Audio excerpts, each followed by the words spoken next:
Good afternoon, everyone. Welcome to our Wednesday noon update for the Ridge area. I know we have a lot of people on the call with us that are from all over the state. That's great.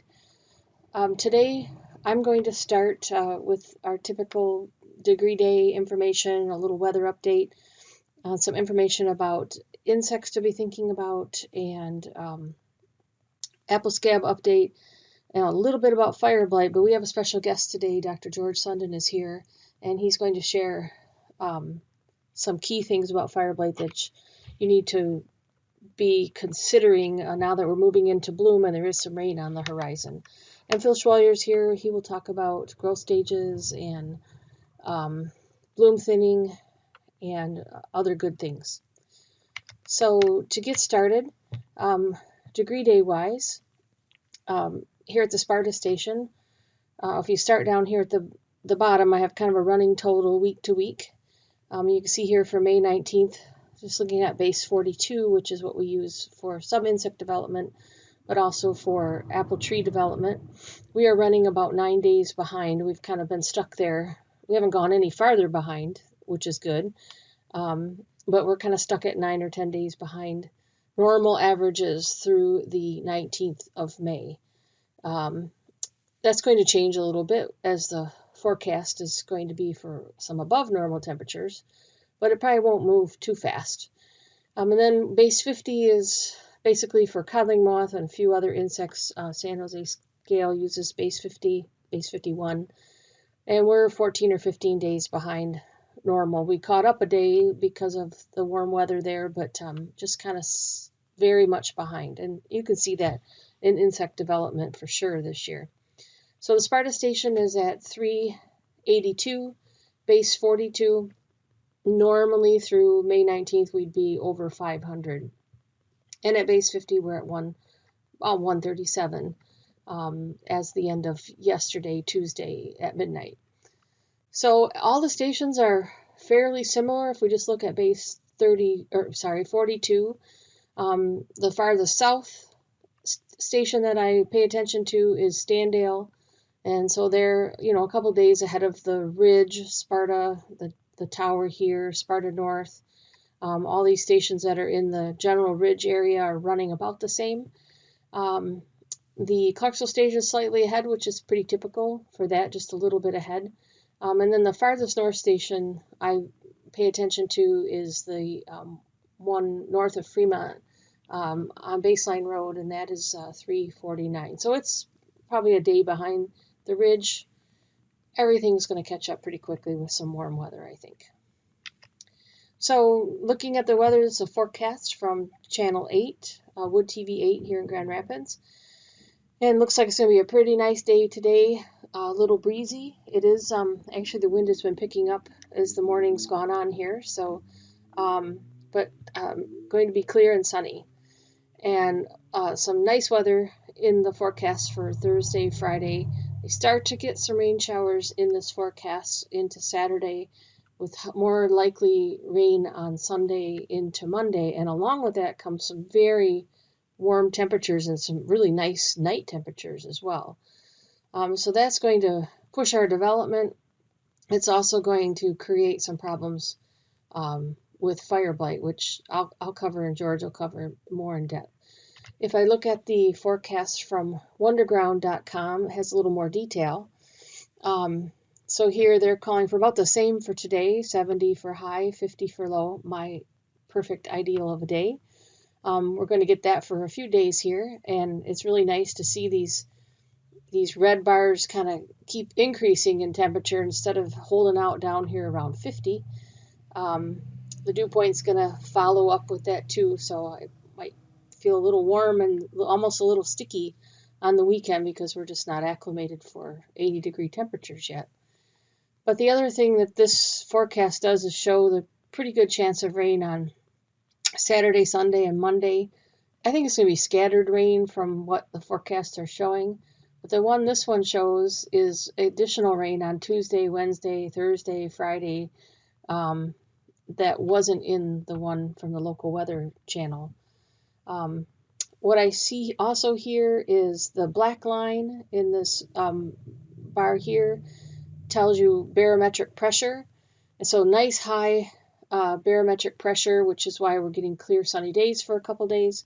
And as we get closer to the weekend and we get through to the beginning of next week, the barometric pressure is going to tank a little bit.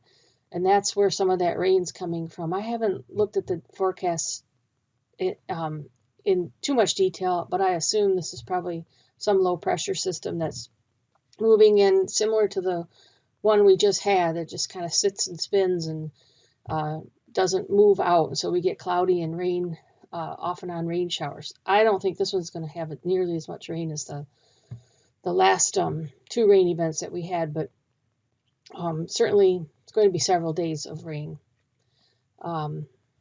And then the other thing that's on this chart is this blue section is the chance of precipitation. And that there's, several days here where it's bumming up to a 50% chance. So that doesn't mean all out rain all day long. It's going to be intermittent showers. And then the gray bar here shows cloud cover. So it's going to be a little on the cloudy side, which isn't going to be great for pollinization and fertilization. This jumble of numbers is the data for base 42. So this is the daily accumulations for base 42 for the last week. And you can see it's been on the low side. But that's going to change here as we move into this warmer weather for the weekend. Looking ahead to so this is forecasted. Anything under the line is forecasted. And then as the normal forecast is only about a week out, so I just put in normal averages a week or so into the future. So normal average base 42 is 16, 17 degree days, base 42 per day. And so you can see we're going to get way more than that here for this upcoming weekend with this very warm weather. And all this does is tell us that we're going to move pretty quickly through bloom. I'm using the degree day totals from the Apple Pest Guide, and that's the normal growth stages for McIntosh, which is not it's not the earliest variety that's a developing. It's not the mid either. It's kind of on the early side of mid. And so here we are in pink and king bloom. We'll probably be in full bloom by the end of today or tomorrow for most sites on the ridge for McIntosh, and probably move pretty quickly through bloom with this really quite warm weather. We'll see what happens, but everything's probably going to take off and respond. So a little bit about insects. Here we are coming into bloom, so there's only a few insecticides that you could be using at this time. A couple of them are rated for use during bloom if you have an emergency problem that needs to be taken care of. The other technically insecticide that you could be doing now is putting up mating disruption. So I added plum curculio to my table. Not that there's any activity. I just think that perhaps with all this onset of warm weather, they're going to be out and moving around. They're overwintering on the orchard edges and in woodlots.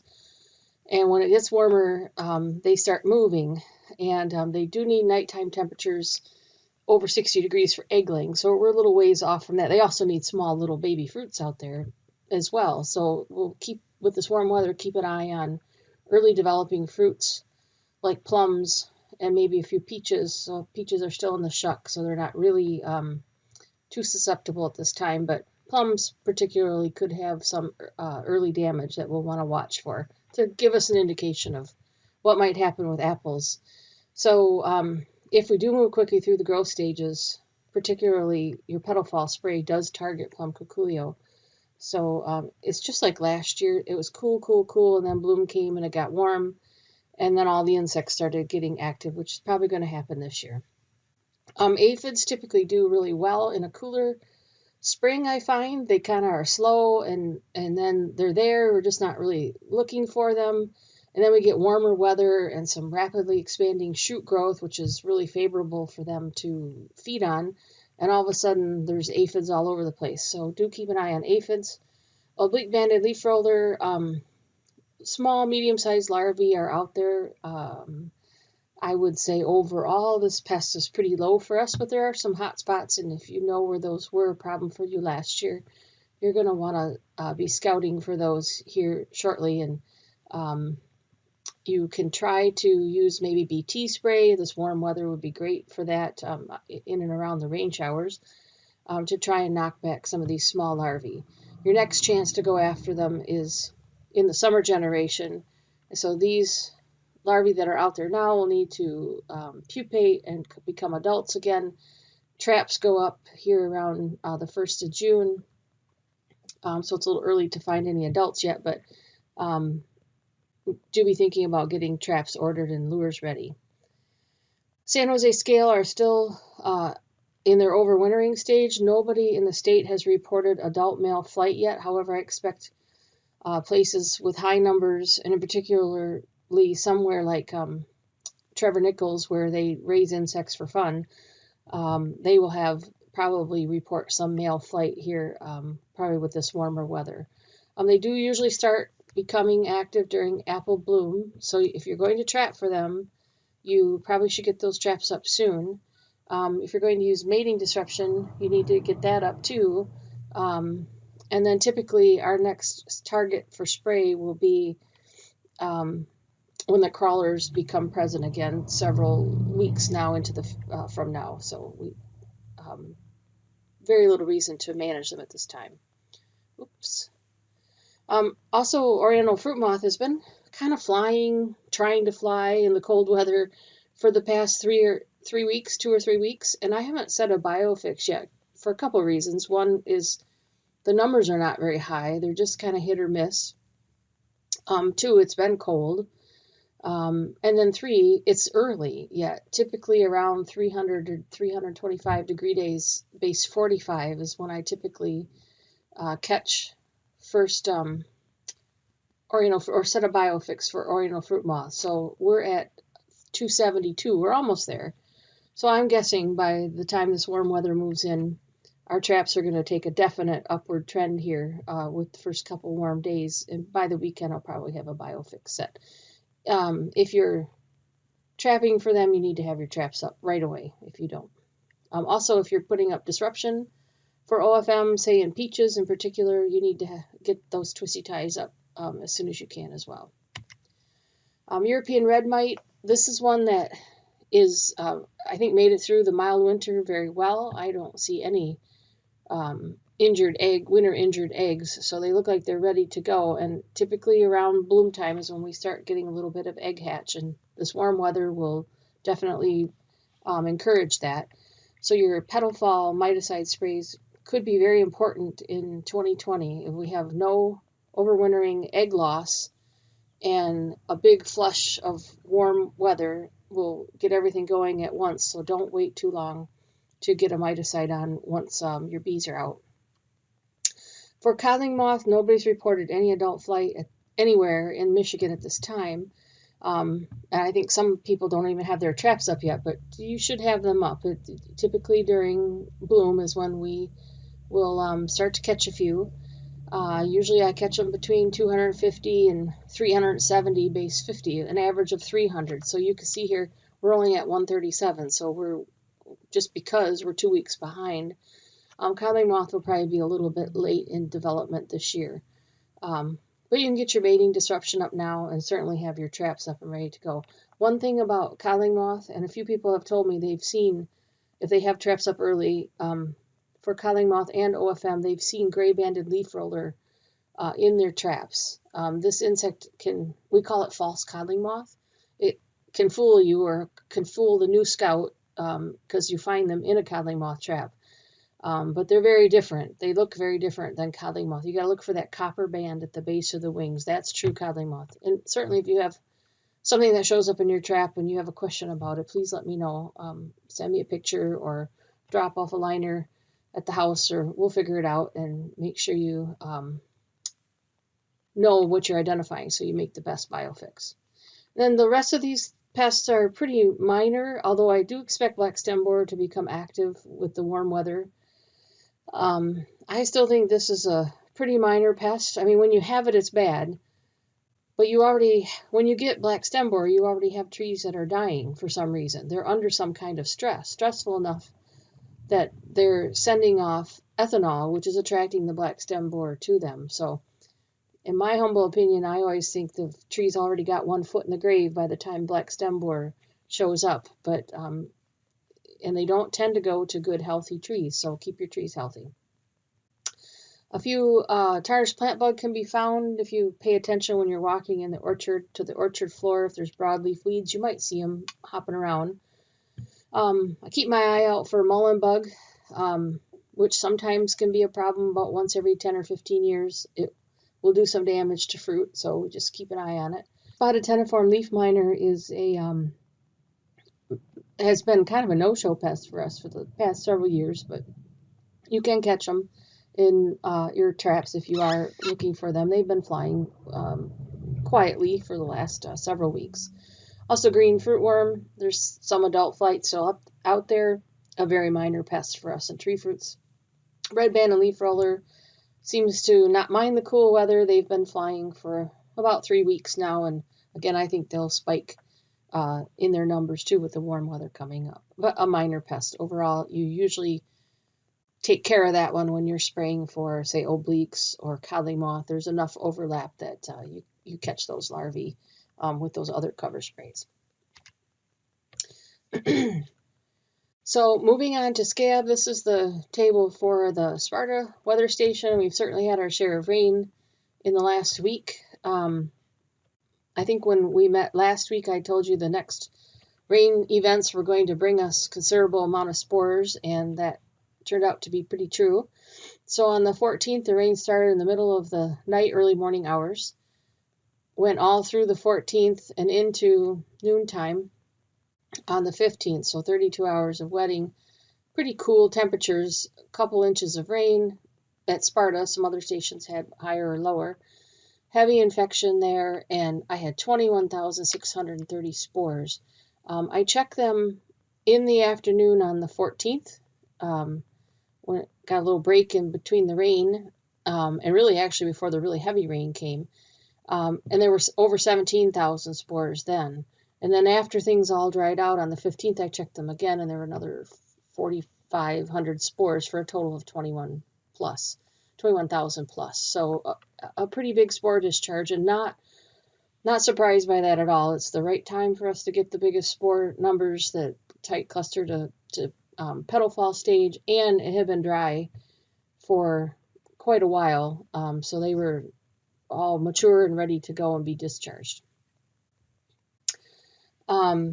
Then a couple days later, we get additional heavy rain, another 2 to 3 inches. Some places had almost 4 inches. So in the month of May, the average rainfall is about 5 inches, and we got that in 5 days. So my spore numbers for that rain were down a little bit, and I'm not surprised by that. They needed a little bit of time to recharge, but there were still spores, so that certainly makes that a significant rain event. You know that just because of the hours of wetting.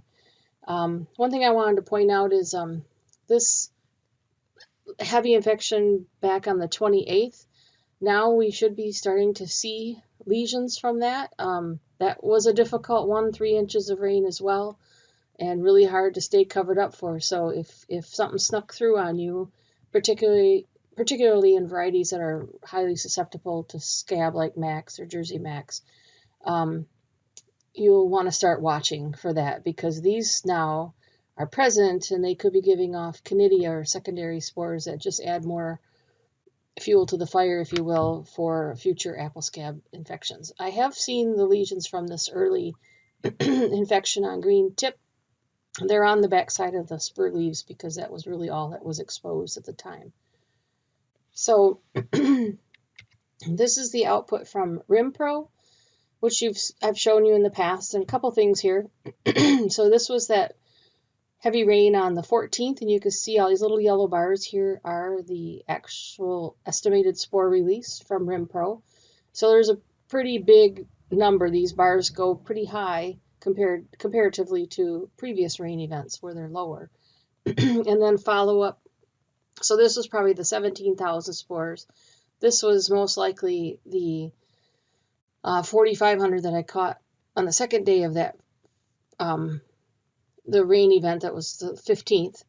And then here's the small amount of spores that I caught on the 17th and 18th, where they just need a little time to recharge. And certainly a heavy infection. This looks like RimPro kind of lumped that all together into one major infection event, which essentially it kind of could be. And then looking out to the future here for the rain on the weekend, this looks like a pretty significant amount of spores. These bars are just as high and just as long as these back here from the rain previous. So that tells me that there's a chance for some pretty significant spore discharge yet. And we'll have lots of new, lush, fresh green tissue with all the warm weather and all the additional humidity as that relative humidity creeps up with warmer weather. So apple scab is going to continue to be an issue. So next Monday is Memorial Day. I know you guys all want apple scab to be done on Memorial Day. That's not going to happen this year. It has only happened once or twice, I think. I think only once in my 29 years of tracking this stuff for you. So it's a rare thing to begin with. And then this year we started so late that we're easily going to go well into the middle of June, probably with primary scab. One other thing on RimPro I've told you about before is this red bar down here. This is an estimation or a depiction of mature spores and immature spores. So the dark red part of the bar are immature spores, and the bright red are those that are mature, and they're kind of sloughing off, if you will, as they discharge. So this red, everything gets smaller over time and eventually gets down to nothing when all the primary ascospores are done. But you can see, looking out in the future, the next 7 days here, there are still going to be spores. And they just kind of get trickled out until the very end. And that's usually around the 10th or 15th of June.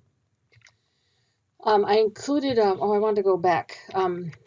I estimated the degree days at the end of today for May 20th to be at 590. And there's a model for us to track spore maturity. At 590, we're at 78% mature spores. So we're moving fast, we're adding up fast, but we need the rainfall to discharge them as well. If I look at the Standale station at the end of today, May 20th, they'll be, because they're farther ahead, they started sooner, we'll be at 710 or 93% mature spores. So they maybe will finish up with primary scab depending on how the rain comes a few days ahead of the ridge. But as it stands, we've got a good 2 or 3 weeks ahead of us yet for sure. And the Standale RimPro output is showing almost exactly the same thing. They use the same forecasted data. So you can see that in these rain events. The one thing you do notice, though, I think, is that this dark red section is getting smaller. It's a little bit faster than what's happening at Sparta because they started green tip about 4 days ahead of us. There is a powdery mildew model on RimPro, which I've shared with you. I don't quite know it as well as I know the scab model. And all along I've been telling you that this has not been the right kind of weather for mildew, and you can see that. I mean, in the previous weeks, when I get this chart, all I see is just this gray nothing. And that's because it's been too cool and actually quite dry for Michigan springtime. But looking forward, so this blue line is today, and looking forward to the rain this weekend, finally starting to see some activity. So what this is showing us is that Conidia will become airborne. They'll be out there. They're changing. They're going to be released and land on tissue. The red bar tells us that the potential for an infection. So the next couple of rain events will very much so be something you need to cover for mildew. It makes perfect sense because you've got temperatures in the 80s, high relative humidity. Mildew doesn't necessarily need actual rainfall. It just needs high relative humidity and heat. And we're going to move into that. So that we'll start to see mildew showing up, hopefully not, but if it does, it'll be sometime in early June. So make sure you have something in your tank for mildew ahead of this heavy rain, this long potential several days of rain over the next week, starting the weekend. RimPro also has a fire blight model. I don't know as much about this either. So what this means is these are each one of these is a kind of a cohort of bloom that would have been open. So I put bloom in early for pairs, just to start it early to kind of see what's happening. And if the squiggly snake line here stays black, it means that there's no risk, there's no infection. It was just too cool. But it's just showing you that these flowers were open, and you can see how they're flattened out, meaning that it would take longer for them to have any infection if it had gotten warm enough. But as we move into the next several cohorts of flowers that are going to be open, all these bars turn red, so that means there's a high risk for blossom blight. And then this bar up here shows that visual symptoms will track. It usually takes 9 or 10 days for visual symptoms to appear, and I'll track that for you as well. So I prefer the Mary Blight model. For fire blight, I just feel really comfortable with that, and that's what the EnviroWeather models use as well. I encourage you to download Mary Blight and run your own numbers. You can put your own data in there, which is kind of fun to do if you want to play with rainfall. The thing you can also do with Mary Blight is put in, if you put a spray in, which George is going to talk more about here in a second, that really knocks down the bacteria, and what it does is reset this EIP typically to 0, and then it has to build again. So you can see the potential effects of your bactericides if you're using things that are our best bactericides, like streptomycin and cassumin, that will knock that bacteria down. So I started bloom on the 13th, and the risk was really quite low. There was a little blip here because of this heavy rainfall. The EIP was not even close to 100, only 24. That's why we got a high risk. 3 of the 4 parameters were satisfied. But it was really too cool, and bloom was really just starting to open. I'm not concerned about that at all. And then it really significantly cooled off, and just a moderate risk and even a low risk for today. But that changes here coming into the weekend. I just put in 1/100 of an inch of rain for Saturday, Sunday, a little bit more rain for Monday. And you can see this EIP value. This matches exactly what's shown on EnviroWeather, which I think George is going to cover now. So George, take it away. So I inadvertently forgot to hit record. So I missed the very first few minutes of what George was saying, but I can surmise that for you here before his recording takes over. This is the output from EnviroWeather. And basically he was summing up the same thing I said, is moving into the future here.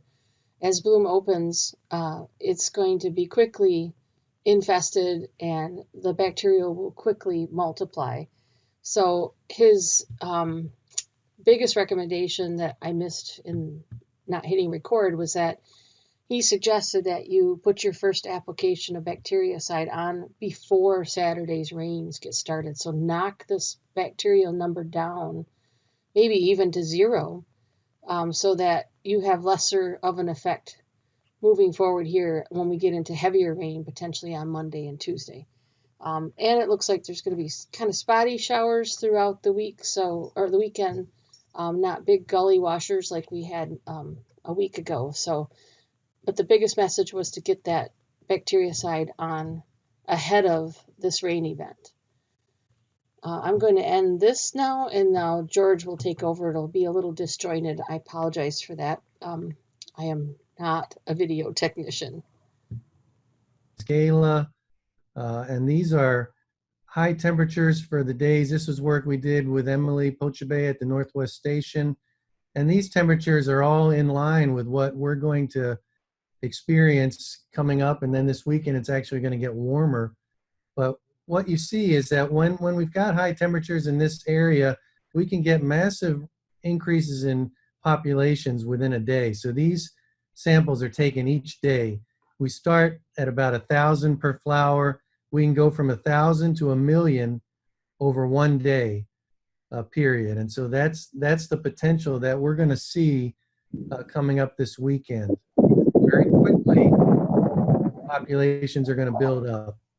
And then this is some of the data that just shows, again, that this growth happens at night. So here we're at 10 p.m., we're at 300,000 cells per flower.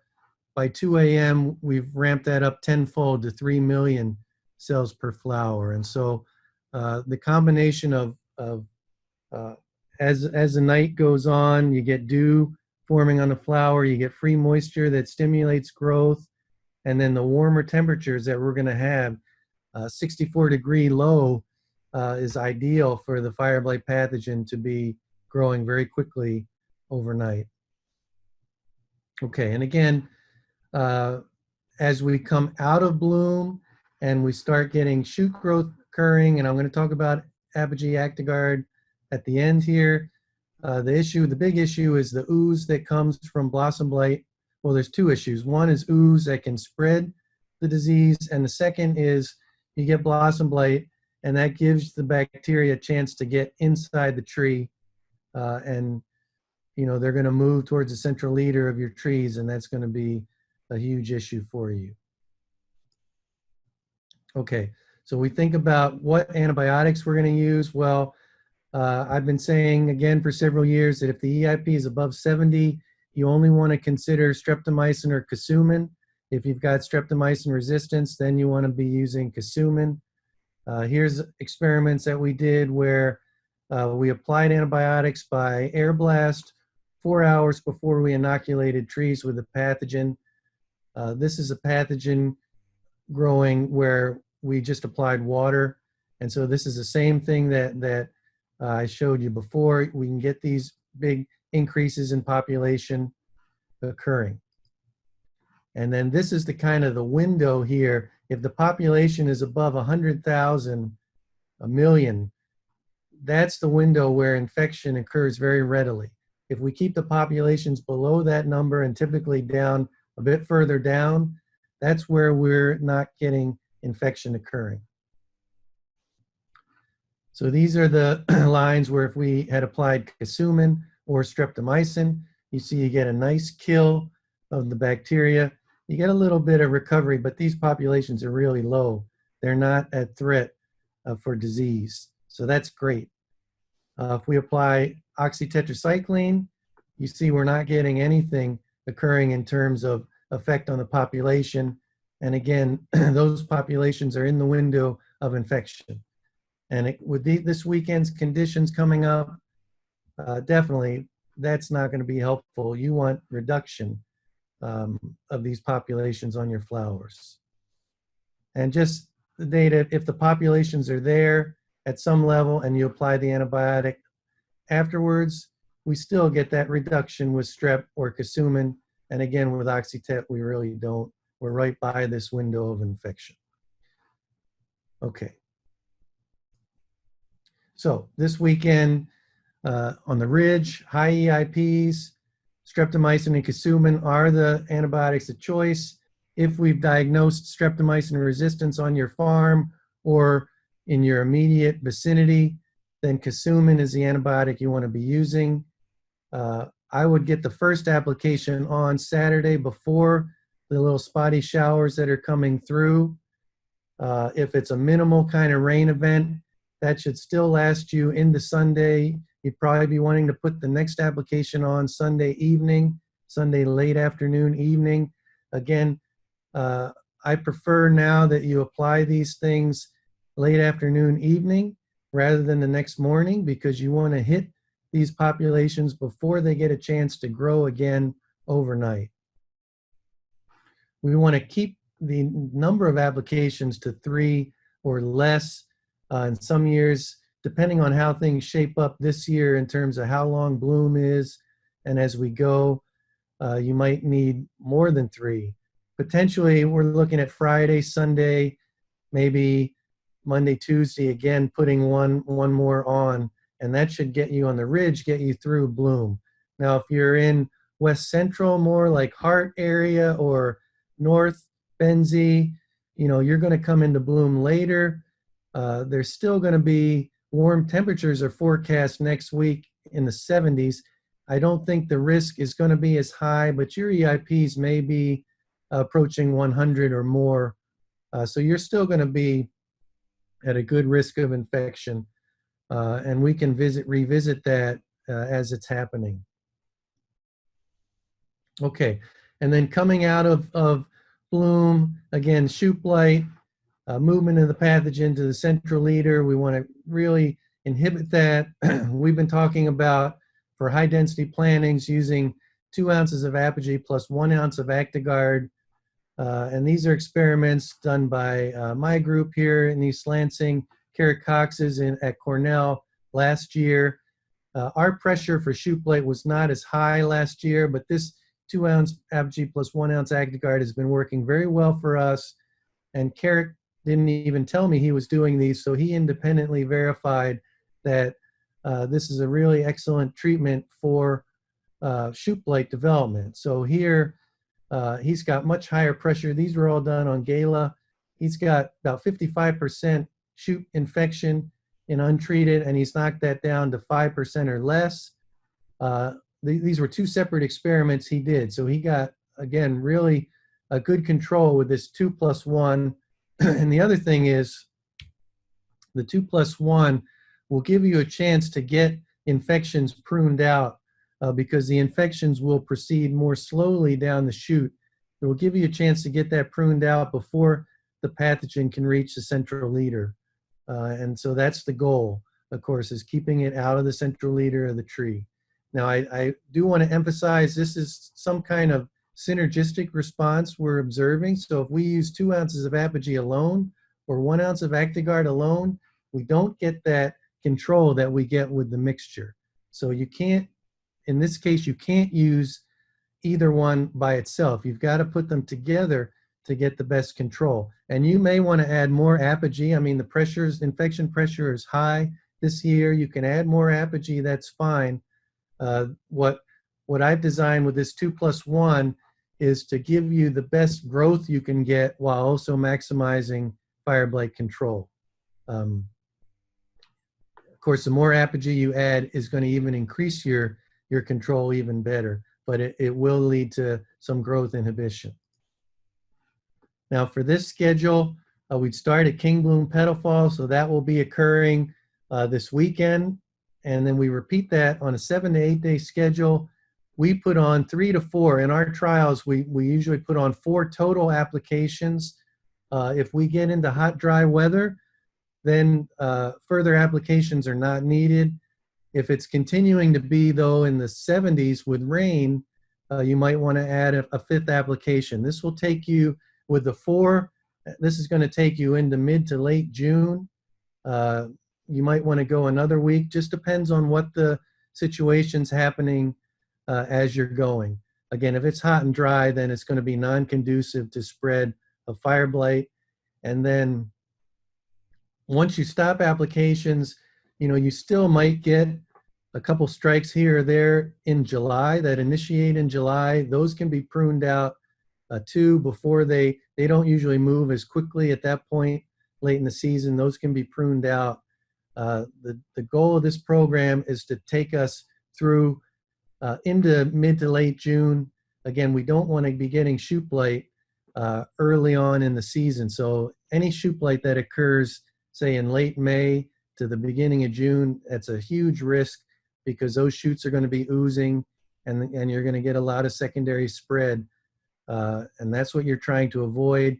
And as they occur, you want to get them pruned out. And this, if you're on this kind of program, this gives you the opportunity to get them pruned out before the pathogen reaches the central leader. Okay, I think that's it for me. So I'm going to... George, can you go back to the first slide? Yes. Well, I guess this is the question I really have, is Carrick Cox showed that if you apply Apogee in the pink, you can reduce blossom blight infection. What's your thought on that? Yes, Carrick has shown that. We tried that last year and we're trying that again this year. Last year we didn't get a great inhibition of blossom blight in our test. And I think in Carrick's, the best results he got were trees that were on bud 9. And so that's already got some inhibition of growth in those less vigor in those trees. So there might be a connection with that really early application and downstream control. There might be a rootstock connection, other things that we don't know of yet. So we didn't see that great blossom blight reduction from the pink application last year. Well, you said, thank you, George. You said to spray Saturday night with Cassumin, and then spray again Monday night with Cassumin. Yeah, I said spray Saturday before the rain. So I don't know when the rain's coming through. So you want to hit your trees before that rain comes through. And then that should give you, the populations are building, but they're building slowly, and so that should knock your populations down and take you to Monday. Now, if we get extensive rains on Sunday, you might want to come back and hit Sunday evening because, again, the other thing is flowers are going to continue to be opening, and you're only protecting with the Cassumin, you're only protecting the flowers that are open at the time that you spray. So it really depends on when the rains come and the amount. If there's really spotty and there's not much rain at all, then that will take you into Monday before your next application. And then, hopefully at that point you're at full bloom. You put that hit on Monday, you probably would combine that with your Apogee Actigard at that point. And we'll see. But, the temperatures are going to continue to rise Tuesday. They're still, you guys are looking at 80s and your numbers are continuing to come up. So it's really going to depend to me on how much rain is coming through. Okay, thank you so much, George. Okay, I'm going to stop the share. Okay, there was a question, George, about ideal timings for Actigard/Lifeguard. Okay, so Actigard/Lifeguard, you would use that at the same way. Well, no, Actigard/Lifeguard are both resistance inducers. So what I would do, if you wanted to use Lifeguard, I would partner that with Apogee at the similar way that we're partnering Actigard with Apogee. And so it'd be King Bloom Petal Fall and then beyond on a 7 to 8 day interval. Okay, thank you. Okay, Phil, take it away. So I recorded full bloom on Macintosh that I always monitor every year yesterday. Maybe today is really the true day, but anyway, yesterday on Macintosh here, and that was 43 days from first green tissue to full bloom, which is not the record. The record is 50 days, and I think that was in 1997. And this is the third longest year you've experienced, one of the longest years that we've ever had. Number 3 in our, since we've been collecting data since 1976. I also keep track of pollinization, fertilization every day. I watch the bees. It does not take long for bees to pollinate a tree. We got a tall spindle tree out here, and I saw 2 bees in it, and I watched them. They usually work, maybe 10 flowers in 2 minutes, and it doesn't take very long to have 100 apples on a tall spindle tree, which is 2 bees working. They get 20 flowers in 2 minutes, and we only need 5 more minutes, or 5 or 10 minutes, and you've got it done. They are flying today, even though it's pretty breezy. So I think today will probably be an excellent day, or at least a good day for bee activity, pollination. And I'll continue to monitor this.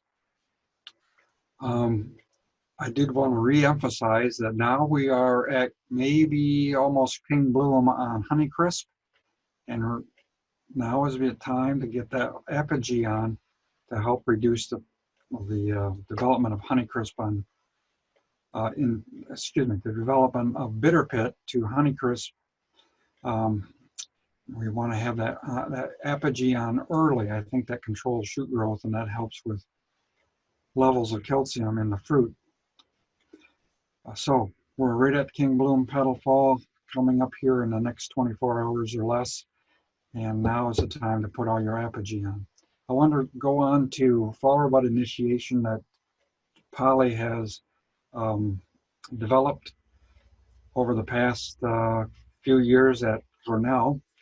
And you can see that Honeycrisp and Minneska and Macaon they initiate flowers earlier, maybe 2 weeks, maybe 2.5 weeks earlier than other varieties, normal varieties. This is important to do early thinning on Honeycrisp if you want to have a crop next year. We currently have a snowball bloom out there on Honeycrisp, a lot of blocks, and that's a lot of flowers that you got to thin off, a lot of fruitlets you got to thin off. Here's the program that she suggests: 4 ounces of NAA at full bloom. That would be tomorrow. And then follow every 7 days with 3 to 4 ounces of NAA. I think that there's damage out there on Honeycrisp, but not significant damage. This is true of Gala too. I think that we should be starting to thin at full bloom here on Honeycrisp and probably Gala as well, with at least 4 ounces of NAA per acre on a tree row volume basis. If you got big trees, you might need 6 or 8 ounces per acre. This is what the bloom is looking like, even heavier than this. And if you think about, and there's plenty of healthy flowers on the tree. If you think about what's going to happen here, these fruitlets are going to sap, most of them, and they're going to start producing gibberellins, and that gibberellin is going to inhibit return bloom. That's why I suggest you start thinning right at full bloom with NAA and or blossom thinning.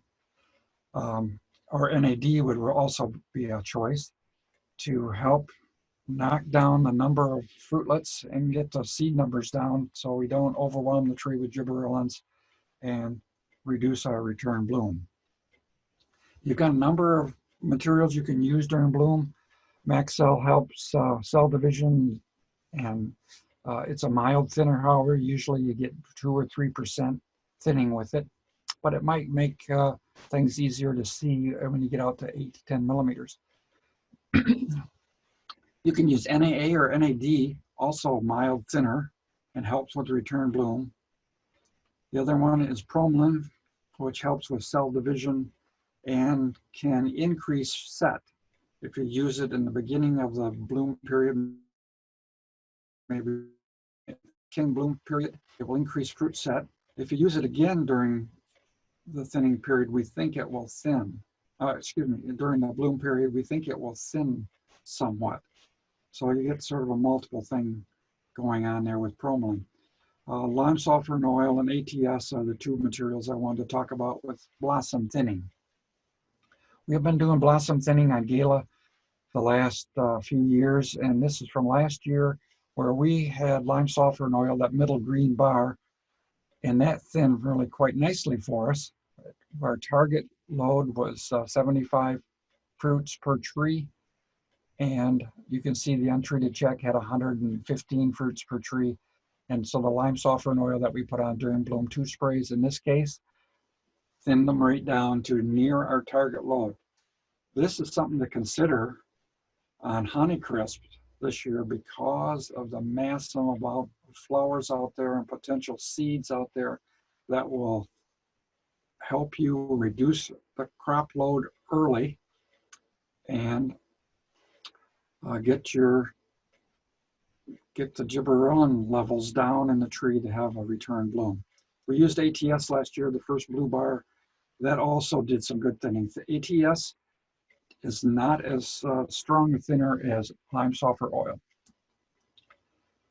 So why would I want you to consider blossom thinning? I want you to consider it on biennial bearing varieties such as honeys and Fujis. Early flower bud initiation is important on those varieties, and also on Macaon, I think, and Minneska. Small fruited varieties would benefit from this by getting your thinning done early, get maximum growth in the fruitlets that are setting. And varieties that have a heavy bloom, Gala and Honeycrisp, you're not going to be able to thin them down to where you want to just using the post-bloom hormone thinners. So consider something during bloom, such as a blossom thinner, caustic blossom thinner, and or NAA or NAD to help get that set down. I don't see enough damage. I don't see very much damage on Galas either. So we need to thin starting early, starting tomorrow, starting today maybe. There's things to consider. There's not without risk to thin early before you know what you have for set. If you've got frost damage, you have to decide on how, if you want to wait, probably it would be wise to wait where you have significant frost damage. But on Galas and honeys that I've looked at, I think that there's not enough frost damage there to overcome the number of bloom that are there. It is variable. You got to look at block by block evaluation to decide what to do. Some blocks have a little bit lighter set or a lighter bloom on Galas. So you can wait. Sure, we can still thin things later, but with Fuji and Honeycrisp, I think we need to thin starting early. When you thin with blossom thinners, lime softener oil will damage the tree, the flowers and the leaves. You've got to be careful with that. We really don't want to spray that under high humidities because it will burn even more and thin even more. I want to show a dilemma that we had here with Smitten. We were going to use the blossom thinning approach on Smitten, pollen tooth growth model for Belding. On Saturday at 9 a.m., we had one block that had 100 healthy flowers, had about 130, 150 flowers open at that time, but 100 of them we felt were healthy. The other 30 or 50 were frost injured. So we thought we had the number of flowers that we needed to start our clock. Here at 5:16, 9 a.m. Saturday, we started the clock on the pollen tooth growth model to predict when we would get to 100%. And in the case of 100%, it would be actually today at 3 p.m., starting it at 9 o'clock on Saturday. A second block that we had started with a blue arrow there on the 17th, 9 a.m. Sunday. We had 100 healthy flowers open then. And so we thought that would be the time to start the clock. But what has happened?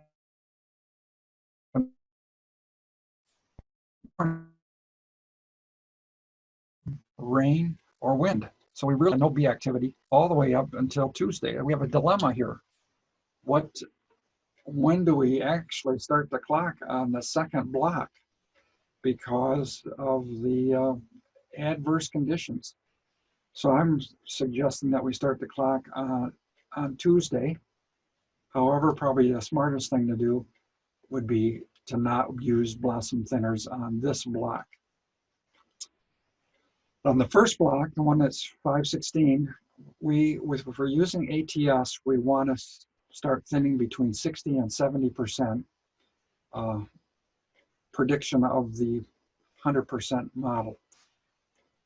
The 60%, because ATS is not as effective as lime softener oil, we want to start at 60%, which would have been about noon on Monday. Of course, it was raining.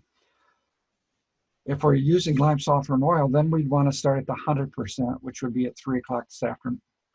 3 o'clock this morning.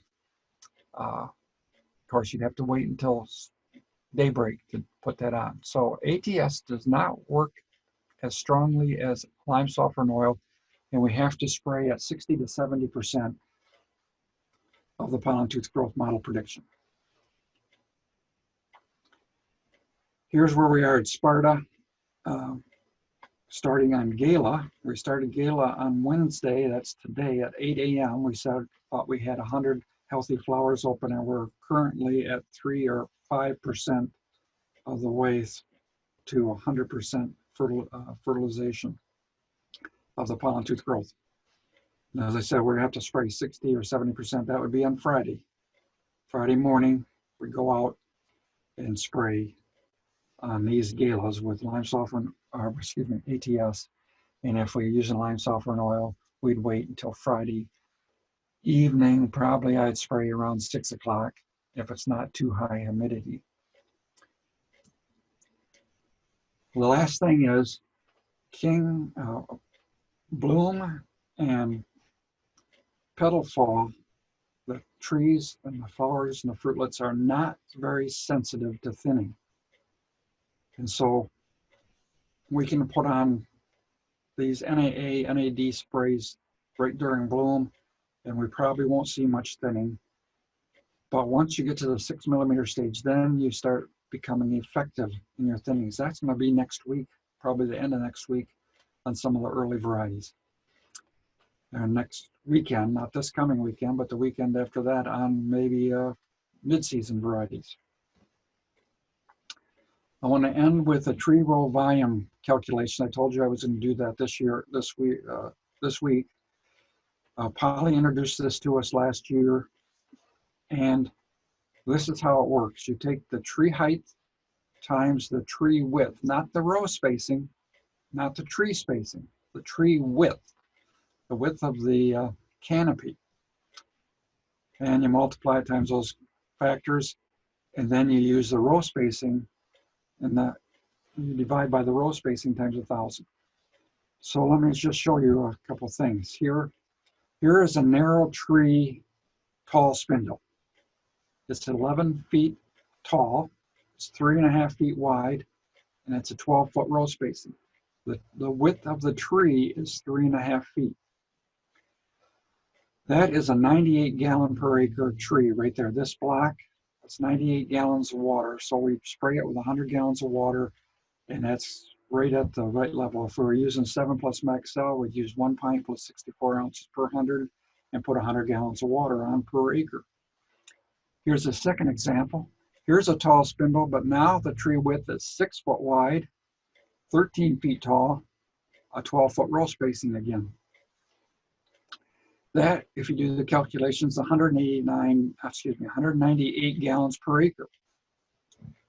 If you were using that same normal rate of 7+ Maxell, you would have to put in 1 quart plus 128 ounces to 100 gallons and spray that block with 100 gallons of water. You have to double the rate because you're a 200-gallon dilute equivalent, I guess you could say, tree row volume block. And one last one to look at here is tall spindle. Narrow tall spindles are usually around 100, 125 gallons. And then spindles usually about 200, 250 sometimes. And then a vertical axe or a central leader is usually around 275 gallons. That's a dilute equivalent. So if you're doing thinning on these different sized trees or canopy trees, Polly suggests, and I tried this last year, put the rate per acre in the water, the 100 gallons of water, and spray the trees. And we double the rate when you have a 200-gallon dilute equivalent. And when you have that vertical axe example, there's 275, you have to have 2.75 times the rate of material. I did that last year on 200-gallon trees, tall spindles, and it worked pretty well.